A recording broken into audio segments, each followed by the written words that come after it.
السلام علیکم، میرا نام ڈاکٹر حافظ فرقان احمد ہے اور میں گردے کا ڈاکٹر ہوں۔ آج میں آپ کو اپنے ایک ڈائلسس کے مریض کی کہانی سناؤں گا کہ مسٹر ایکس میرے پاس 4 سال پہلے آئے تھے ڈائلسس کے لیے۔ اس وقت بڑے صحت مند، توانا اور اس وقت ان کا وزن 120 کلو تھا۔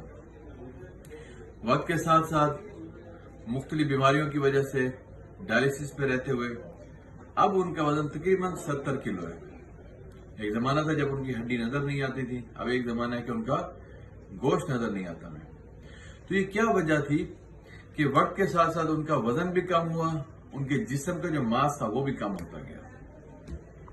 اس ویڈیو میں آپ کو بتاؤں گا وہ کیا کیا عوامل ہیں جس کی وجہ سے ہمارے ڈائلسس کے مریض وقت کے ساتھ ساتھ اپنی صحت خراب کرتے ہیں اور مختلف بیماریوں کا شکار ہوتے ہیں۔ پہلی چیز ہے ان ایڈیکویٹ ڈائلسس۔ ڈائلسس کا مکمل نہ ہونا، تھوڑے ٹائم کے لیے کروانا اور جو ڈاکٹر نے ڈائلسس پرسکرائب کیا ہے اس کو فالو نہ کرنا۔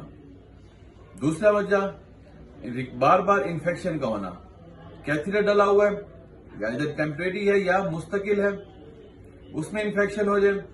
کچھ لوگوں کا فسچولا میں انفیکشن ہو جاتا ہے، بہت سارے لوگوں کو ہیپاٹائٹس بی یا سی ہو جاتا ہے، بہت سارے لوگوں کو نمونیا کی ویکسین نہ کروانے کی وجہ سے نمونیا ہو جاتا ہے۔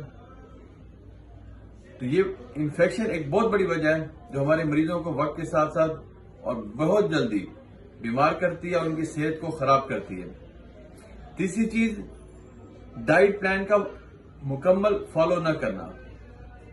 ہم مریضوں کو بتاتے ہیں کہ آپ نے فاسفورس، پوٹاشیم ڈائٹ کم استعمال کرنی ہے، پانی کا استعمال اتنا زیادہ نہیں کرنا کہ بار بار آپ کو ایمرجنسی میں سانس پھولنے کے ساتھ آپ کو داخل ہونا پڑے۔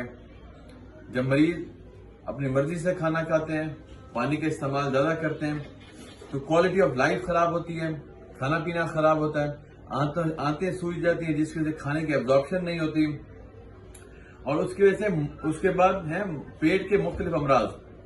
پیٹ کی اپنی بھی بیماریاں ہو سکتی ہیں، ڈائریا ہے، قبض ہے، پیٹ میں گیس ہونا، معدے کا خراب ہونا، دوائیوں کی وجہ سے معدے کے بہت سارے مسائل ہوتے ہیں۔ یوریا ہے، امونیا جو ہمارے ٹاکسن ہے جسم کے اندر، اس کی وجہ سے بھی ہماری بھوک خراب ہوتی ہے۔ ہمارے جو نیوٹریشنز ہوتے ہیں، جو ہمارے وائٹامنز اور منرلز ہیں، ان کی ایبزارپشن خراب ہوتی ہے جس کی وجہ سے وقت کے ساتھ ساتھ ہمارے مریض کمزور سے کمزور تر ہوتے جاتے ہیں، ان کا مسل میس ختم ہوتا جاتا ہے اور وہ مریض الٹیمیٹلی اب میں آپ کو بتاتا ہوں کیسے ہمارے ڈائلسس کے مریض اپنے آپ کو مختلف بیماریوں سے اور نقصانات سے اپنے آپ کو بچا سکتے ہیں اور اپنی صحت کو برقرار رکھ سکتے ہیں لمبے عرصے کے لیے۔ میں نے ایسے مریض بھی دیکھے ہیں جو 20 سال تک بڑے اچھے طریقے سے اپنا ڈائلسس کرواتے رہے ہیں۔ بہت سارے مریض میں نے ایسے دیکھے جنہوں نے اپنا بہت خیال رکھا اور بڑی اچھی لائف، ایک نارمل لائف ان لوگوں نے گزاری اور ایک طبعی طریقے سے، نیچرل وے سے ان کی ڈیتھ ہوئی۔ تو پہلا طریقہ کہ آپ نے ڈائلسس پورا کرنا ہے، 4 گھنٹے کا ڈائلسس کریں۔ اگر آپ کے پاس سہولت موجود ہے تو آپ ہفتے میں 3 دفعہ ڈائلسس کروائیں، 4 گھنٹے کے لیے ہو، اچھا بلڈ فلو ہو اور ڈائلائزر اچھا ہو۔ دوسری چیز اپنی ویکسینیشن ٹائم پہ کروائیں۔ ہیپاٹائٹس بی کی ویکسین اس وقت اویلیبل ہے، اس کا شیڈیول اپنے ڈاکٹر سے لیں۔ ہیپاٹائٹس بی کی ویکسین لازمی کروائیں، ایک ایسا جراثیم ہے جس سے آپ بچ سکتے ہیں اور اگر نہ بچیں تو بڑی ایک پیتھیٹک سی بات ہے کہ جس چیز کا علاج موجود نہیں ہے لیکن ویکسین موجود ہے تو آپ اس کی ویکسین کریں تاکہ آپ محفوظ رہیں۔ تیسری چیز نمونیا کی ویکسین، آپ نمونیا کی اور فلو کی ویکسین اپنے ڈاکٹر سے پرسکرائب کروا کے لگوائیں تاکہ آپ نمونیا جیسی موذی مرض سے اپنے آپ کو بچا سکیں۔